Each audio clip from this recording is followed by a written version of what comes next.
Yeah, so I took on the role before I was president as the commercial manager. So I started that 2 years ago. There was a big emphasis putting in to trying to grow our sponsorship organically. We wanted to re-engage with our sponsors. We'd had a bit of a dip coming out of COVID where we'd sort of dropped to around the 60K in sponsorship, which for a lot of clubs that's really good. But to be a sustainable A-grade club, you obviously need to turn over a lot more. There's coaches, physios, the fees, everything. The running costs are so much more. So we made a decision that we wanted to really concentrate on growing that. And we came up with a plan to basically try to go down the community path with that as well.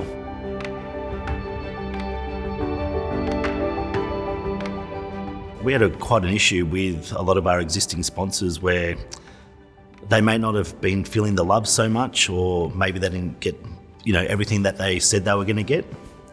So myself with our previous GM, we spent a lot of time going out for coffees with all of our sponsors, and I think we might have had 20 or 30 coffees or breakfasts or lunch with different people, and that was just to listen, just to get to know them as well and find out what worked for them, what didn't work for them, and things that they were looking to maybe what could help them grow and what could even increase their level up the chain of sponsorship from a bronze to a gold, from a gold to a platinum, and so on and so forth.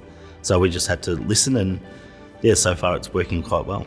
For example, we had one sponsor, for some reason in our sponsorship packages, they weren't getting a free drink after a game, whereas a member was getting a free drink after a game, and it was just like, hang on, this person's putting in a few $1,000s and someone's putting in a couple of hundred getting more. So anyway, we reinvigorated all our packages and made sure that, basically when our sponsors were there, it was basically have a lunch, have a drink, have whatever you want. You want a hot dog, we'll get you a hot dog, whatever it is, and just so they feel welcome.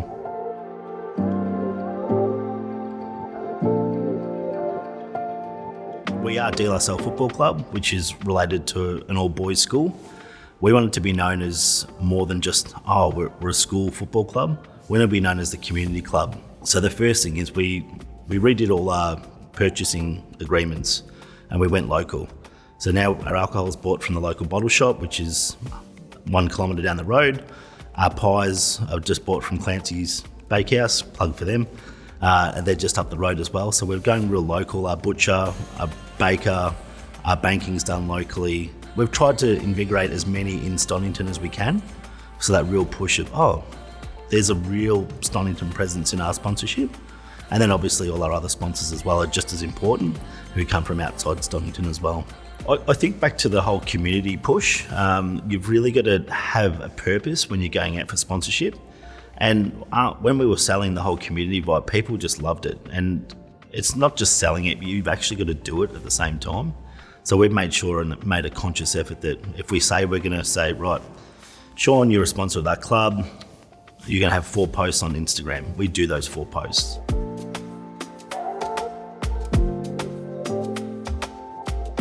We do a lot of nagging and basically telling players all the time, hey, use our sponsors. If you go to a pub, go to ABC, download the app, put the DLS code in, you get your first free beer on them, which is great. Refer a friend, you get another 500 points. There you go, you got $15. You're 3/4 way to a Palmer. So things like that, we're really pushing it. Other referral partners as well, like with Community Bank Melbourne East. It's great. If they go and get a home loan there, the club gets a kickback as well. So any kickbacks we get because the players are using sponsors, we make sure that goes off their subs as well.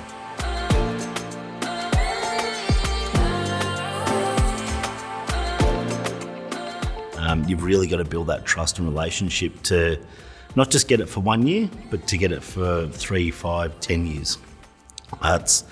It's pretty important, and I know a lot of clubs, and we've done it in the past, is you'll get a sponsor on for a year and everyone gets excited and we put their sponsors all over apparel and jumpers and shorts, and then the next year, for whatever reason, they're not around and you've got all this apparel that you just need to get rid of. So we made the conscious effort to, if we are going to put sponsors on apparel, they have to be a minimum of 3 years. We also follow up with a lot of phone calls as well, just to touch base, see how they're going, make sure they know when the lunches are on, get down to a home game, when our major events are on, make sure they've got their tickets. and making sure that on our major events, and if they're there, that you acknowledge them and that they're in the room as well. But I think it's really important when they are at the club that you introduce them to some players and make sure the players have a chat with them.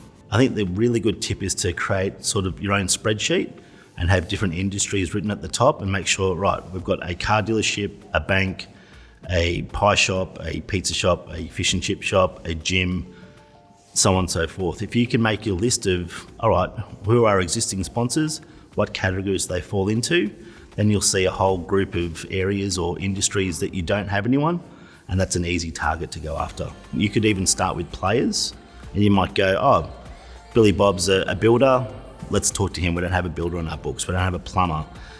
Every footy club's bound to have a plumber, a sparky, a builder, at least 2 or 3 of them at every football club, and they're probably playing, if not they're around the club. There's your easy targets to start with, and make sure that they become your preferred suppliers straight away. You need to know what you want. You're going to make sure you set your target. Don't go too crazy in setting targets for sponsorship.